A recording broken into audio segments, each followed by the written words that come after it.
Welcome back to your stimulus update for today, Tuesday, October 27th. Let's get right into it. This is the latest on the next stimulus package, and some of this is breaking. As of 20 minutes ago from the recording of this video, President Donald Trump just said something about the next stimulus package that you need to know. I'm going to share that with you in just a moment.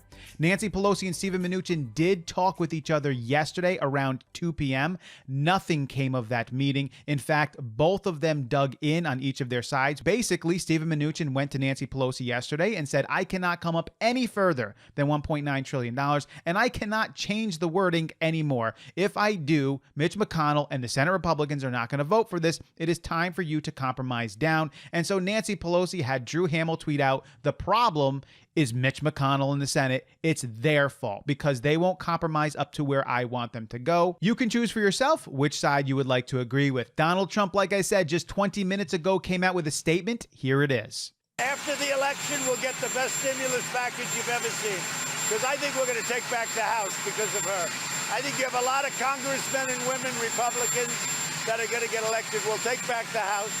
So there's President Donald Trump saying after the election, we will get the best stimulus package you've ever seen because I think we are going to take back the House because of Pelosi. I don't know if I agree with him that the Republicans are going to take back the House. That is exceedingly difficult for them to do because the House of Representatives is based off of population, and generally the majority of the population does swing more Democratic. So that would be a very big feat. But he is saying after the election, we will get the biggest stimulus package you've ever seen. I do believe, though, after the election and things calm down and we begin to see what the government's going to look like, that they will eventually begin to agree with the stimulus package. And I'll tell you why in a moment at the end of this video. Now, of course, the House of Representatives has been out of session for the last couple of weeks, and the Senate has been working on the confirmation of ACB as the next Supreme Court justice. And with that out of the way, the Senate is now out of session as well. The Senate is set to return on November 9th, which is, of course, after the election,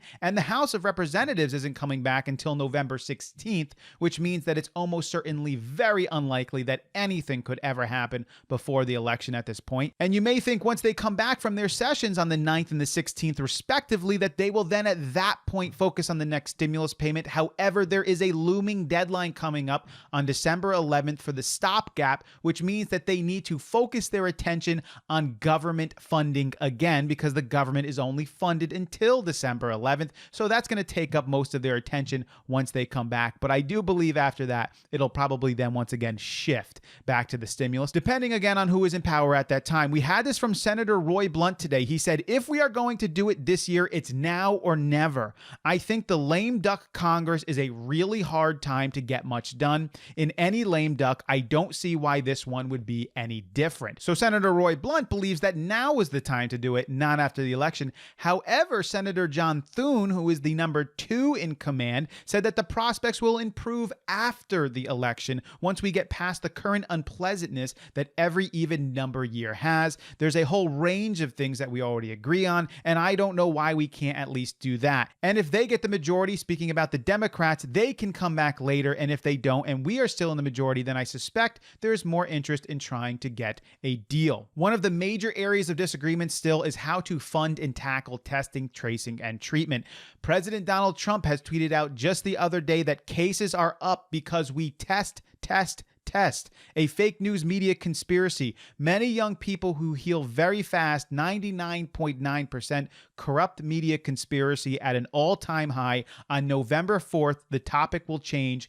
Vote. So basically, he's saying that the numbers are higher because the United States is testing more than any other country. That is, in fact, truth. The United States does test more than any other country on planet Earth. However, in balancing out that fact, the problem is that as the United States does test more, the rate of infection is 6.36%, which is higher than the 5% that countries are aiming for. So our rate of infection is actually higher than other countries, which means we do have more infected because we test more, but our percentage is still way too high.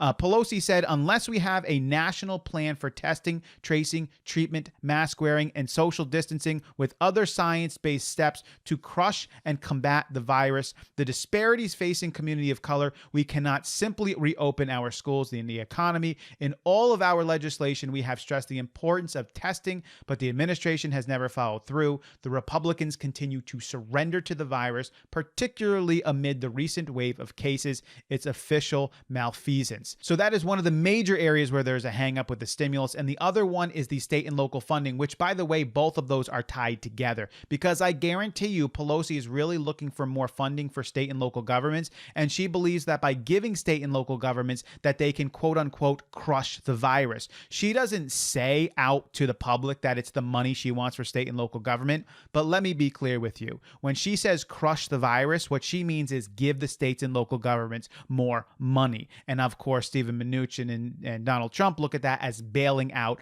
poorly run states and cities. So ultimately, what should you expect? I would expect Nancy Pelosi and Steven Mnuchin to continue meeting periodically with each other. They both, however, know that they have dug in and they're probably not going to have any movement until after the election. So those meetings will become more and more spread out. Remember, Steven Mnuchin is at $1.9 trillion, about $300 billion for state and local governments, and also wanting liability protections for governments and schools. Pelosi is at $2.2 trillion with $500 billion or around there for state and local, limited liability protections for schools and businesses, and more change on testing, tracing, and treatment that she wants Steven Mnuchin to agree with.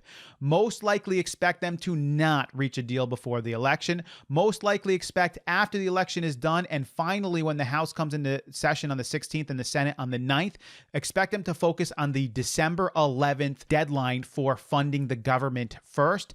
Then expect them at that point to come together for the next stimulus. If President Donald Trump is still in power as president and the Senate remains in control of the Republicans with the House remaining in control of the Democrats, then it's very likely Nancy Pelosi will compromise and agree with Steven Mnuchin at that point because she has no power to do otherwise. And for her not to do so would be completely ridiculous because there now is no longer any political gain for her not to do it. And she's going to get a ton of money to the local governments that she really wants to get that money to. So she is going to go ahead and do that. However, if Joe Biden becomes the president and the Senate switches over to Democratic control, with probably the House being Democratic control, then it's most likely at that point we will see a stimulus bill that will resemble much more of what Nancy Pelosi wants, perhaps even higher than the $2.2 trillion, maybe even $2.4 trillion or so. It depends on how many Republicans are in the Senate, because obviously you need them to vote for it as well, unless the Democrats get nearly 60 votes in the Senate, which is very unlikely that's going to happen.